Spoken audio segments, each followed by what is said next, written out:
Morning વિદ્યાર્થી મિત્રો, ધોરણ 12 સાયન્સ એની અંદર આપણે ચેપ્ટર નંબર 2 સપુષ્પી વનસ્પતિમાં લિંગી પ્રજનનનો અભ્યાસ કરતા હતા. હવે લિંગી પ્રજનનને લગતી મોટા ભાગની થિયરીઓ જેમ કે પુંકેસર, સ્ત્રીકેસર, ત્યારબાદ પરાગનયન, બેવડું ફલન, ભ્રૂણ વિકાસ, ભ્રૂણકોષ વિકાસ એમ આ ચેપ્ટરની મોટા ભાગની થિયરીઓ જે લિંગી પ્રજનન સાથે સંકળાયેલી છે તે આપણે પૂરી કરી. હવે તે સિવાય કેટલીક વિશેષ 2-3 પ્રક્રિયાઓ છે જેનો આપણે 1 by 1 અભ્યાસ કરવાનો છે. એમાંની એક પ્રક્રિયા છે કૃત્રિમ સંકરણ. કૃત્રિમ સંકરણ એટલે શું? તો સ્ત્રીકેસરના પરાગાસન ઉપર આપણી ઈચ્છા મુજબની આપણી ઈચ્છિત પરાગરજ સ્થાપિત કરવાની જે ક્રિયા છે એને કૃત્રિમ સંકરણ તરીકે ઓળખવામાં આવે. સ્ત્રીકેસરના પરાગાસન પર ઈચ્છિત પરાગરજ વડે પરાગનયન કરાવવાની ક્રિયા મતલબ કે ઈચ્છિત પરાગરજ સ્થાપિત કરવાની ક્રિયા જે છે એને કૃત્રિમ સંકરણ તરીકે ઓળખવામાં આવે. દ્વિલિંગી પુષ્પ જે હોય, દ્વિલિંગી અથવા તો આપણે ઉભયલિંગી પુષ્પ કહીએ છીએ જેની પાસે પુંકેસર સ્ત્રીકેસર બંને હોય, તો આવું દ્વિલિંગી પુષ્પ હોય કે જેની પાસે સ્ત્રીકેસર પણ હોય અને પુંકેસર પણ હોય, આવા પુષ્પની અંદર કૃત્રિમ સંકરણ જે છે એ પ્રક્રિયા 2 તબક્કાની અંદર કરવામાં આવે. જેમાંનો પહેલો તબક્કો છે ઇમેસ્ક્યુલેશન. ઇમેસ્ક્યુલેશન મતલબ શું? તો ચીપિયાની મદદથી, ઇમેસ્ક્યુલેશન એટલે કે ચીપિયાની મદદથી પુષ્પને નુકસાન ન થાય તે રીતે પુષ્પમાંથી પરાગાશયને દૂર કરી દેવામાં આવે. બરાબર, આને પુષ્પનું વંધીકરણ બી કહેવામાં આવે. તો પહેલો તબક્કો ઇમેસ્ક્યુલેશન, એમાં શું કરવામાં આવે? ચીપિયાની મદદથી દ્વિલિંગી પુષ્પના પુંકેસરમાંથી પરાગાશયને દૂર કરી દેવામાં આવે. ત્યારબાદ એકવાર આ પરાગાશય દૂર થઈ ગયું એટલે અહીંથી તો કોઈ પરાગરજ સ્ત્રીકેસરના પરાગાસન ઉપર આવશે નહીં. હવે બહારના પુષ્પની ક્યાંથી પરાગરજ અહીંયા ન આવે એ માટે બીજો તબક્કો છે બેગિંગ. બેગિંગનો અર્થ થાય કોથળી ચડાવવી. બેગિંગનો એક અર્થ શું થાય? કોથળી ચડાવવી. તો આ પ્રક્રિયાની અંદર કાગળની કે મીણિયાની જે કોથળી હોય આ કોથળી વડે પુષ્પને ઢાંકી દેવામાં આવે. હવે પુષ્પને ઢાંકી દઈએ એટલે બહારની કોઈ પણ પરાગરજ જે છે એ પરાગાસનને અશુદ્ધ કરી શકે નહીં. ત્યારબાદ બેગિંગની પ્રક્રિયા પતી ગઈ એટલે બહારથી કોઈ પરાગરજ જે છે પરાગાસન પર આવી શકશે નહીં. ત્યારબાદ આપણે આપણી પોતાની ઈચ્છિત પરાગરજ અલગ કરી, જેમ કે અહીંયા આપણા ઈચ્છિત પરાગરજ જે છે એ કોઈ પાત્રમાં અલગ કરી, ત્યારબાદ અહીંથી કોથળી હટાઈ દેવાની અને આ ઈચ્છિત પરાગરજનો પુષ્પ ઉપર છંટકાવ કરી દેવાનો અને ઈચ્છિત પરાગરજનો પુષ્પ ઉપર છંટકાવ કર્યા બાદ ફરીથી એની પર કોથળી ચડાવી દેવાની. મતલબ પુષ્પ જે છે એને આપણી આપેલી ઈચ્છિત પરાગરજ મળશે અને એ જ પરાગરજનું પરાગાસન ઉપર સ્થાપન થઈને ફલન થશે. આગળ ફળનું નિર્માણ પણ કરી શકાશે. મતલબ કે આપણી ઈચ્છા મુજબ વનસ્પતિમાં આપણે આપણી ઈચ્છિત પરાગરજ દાખલ કરીને પરાગનયન કરાવ્યું. તો આ પ્રક્રિયા જે છે એને કૃત્રિમ સંકરણ કહે છે. જેમાં આપણે જોયું કે ઈચ્છિત પરાગરજ મેળવ્યા બાદ પુષ્પ ઉપરથી કોથળી દૂર કરવાની, તેની પર ઈચ્છિત પરાગરજનો છંટકાવ કરવાનો અને ફરીથી પુષ્પને શું કરવાનું? ઢાંકી દેવાનું. હવે આ 2 તબક્કા ઇમેસ્ક્યુલેશન અને બેગિંગની જરૂર ત્યારે પડે જ્યારે વનસ્પતિ દ્વિલિંગી હોય, મતલબ કે પુષ્પ દ્વિલિંગી હોય, એની પાસે પુંકેસર બી હોય અને સ્ત્રીકેસર બી હોય. પણ જો પુષ્પ એકલિંગી હોય તો પછી આપણે ઇમેસ્ક્યુલેશન કરવાની જરૂર નથી, કારણ કે એકલિંગીમાં નર પુષ્પ અને માદા પુષ્પ. તો કૃત્રિમ સંકરણ માટે આપણે પુષ્પ કઈ લેવાના? માદા પુષ્પ લેવાના. એની પાસે પુંકેસર તો હોય જ નહીં. પુંકેસર ના હોય તો ઇમેસ્ક્યુલેશનની કોઈ જરૂર છે નહીં. આ કૃત્રિમ સંકરણ જે છે એનું મહત્વ શું? તો પાક સુધારણાના કાર્યક્રમમાં કૃત્રિમ સંકરણ જે છે એ એક અગત્યની પ્રક્રિયા તરીકે ભાગ ભજવે છે. તો આની સાથે આ વનસ્પતિમાં કૃત્રિમ સંકરણ જે છે એ પૂરું થયું.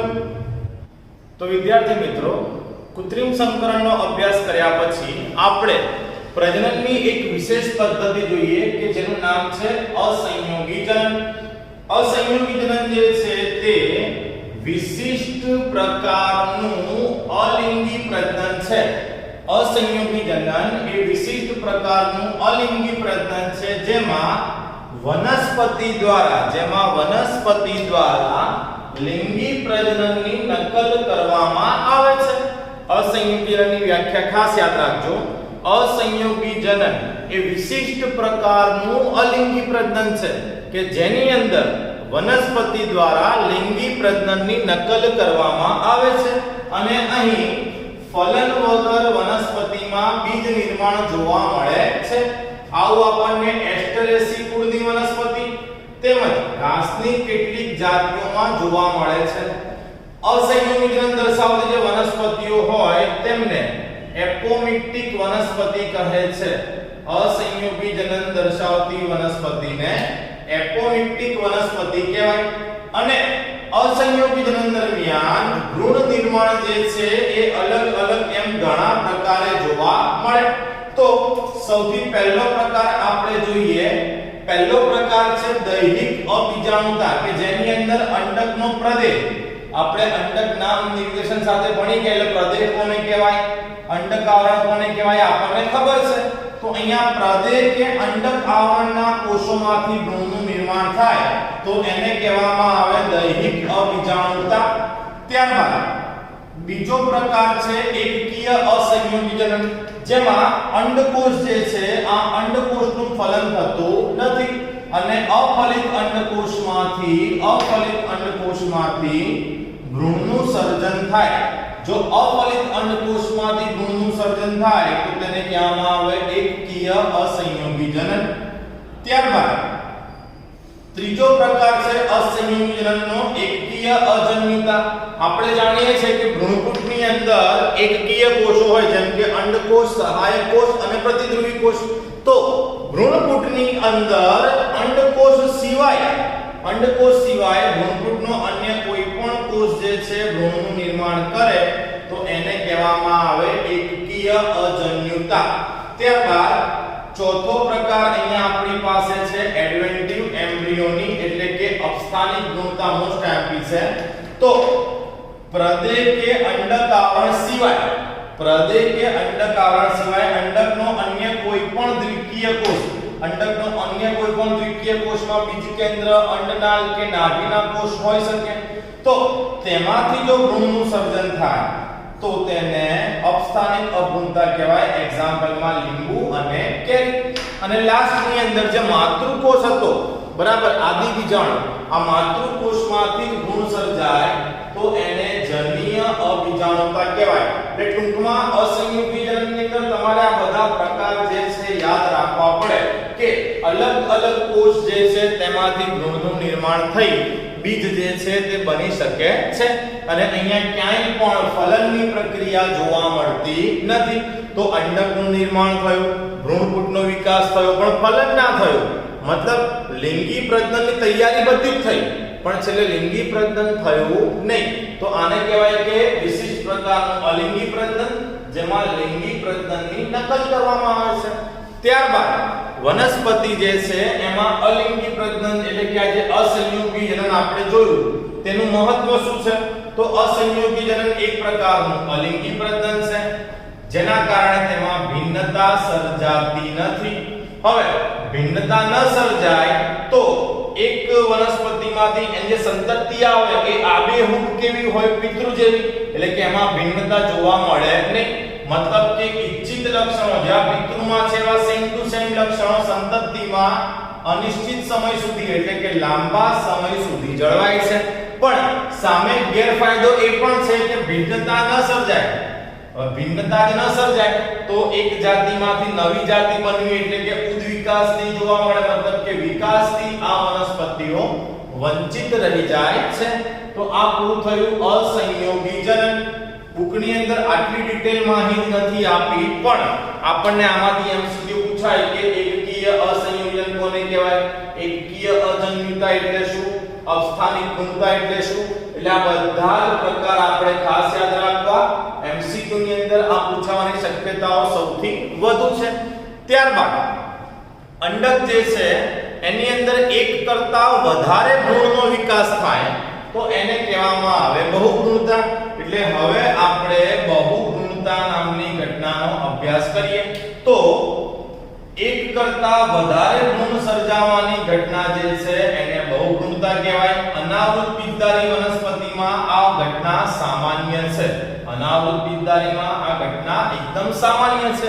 એ સિવાય કેટલીક આવૃત બીજધારી વનસ્પતિ જેમ કે લીંબુ, નારંગી, મગફળી, આંબો વગેરે જેવી આવૃત બીજધારી વનસ્પતિની અંદર પણ બહુગુણતા જોવા મળે. તો બહુગુણતા ઉત્પન્ન કેમ થાય?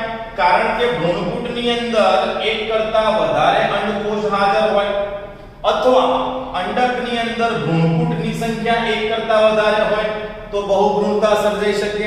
તે સિવાય અંડકની સાથે સાથે સહાયક કોષો અને પ્રતિધ્રુવી કોષો પણ ભ્રૂણ નિર્માણ કરે તો પણ આપણને બહુગુણતા જોવા મળે.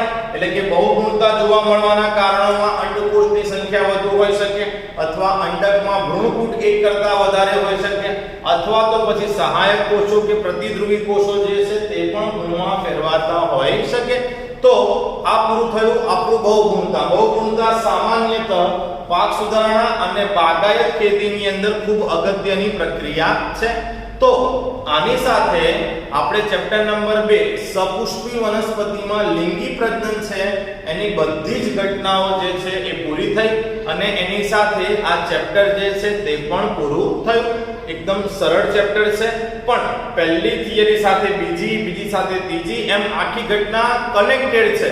મતલબ જો પહેલી થિયરી આવડતી હોય તો બીજી આવડે, બીજી આવડતી હોય તો એને અનુલક્ષીને એની આગળની થિયરી પણ આવડે. એટલે ખાસ આ ચેપ્ટરને ધ્યાનથી સમજવું. કદાચ એક ડાઉટ હોય કે ખબર ના પડી હોય તો કોમેન્ટ સેક્શનની અંદર તમે કમેન્ટ્સ કરશો તો એમાં હું તમને ચોક્કસથી આનો આન્સર આપીશ. બરાબર. તો આની સાથે આપણું ચેપ્ટર નંબર 2 સપુષ્પી વનસ્પતિમાં લિંગી પ્રજનન જે છે એ પૂરું થયું. આવનારા લેક્ચરમાં કોઈ નવા ચેપ્ટર સાથે ફરીથી આપણે મળીશું. આજના લેક્ચરમાં આપણે અહીંયા સુધીનું રાખીએ છીએ.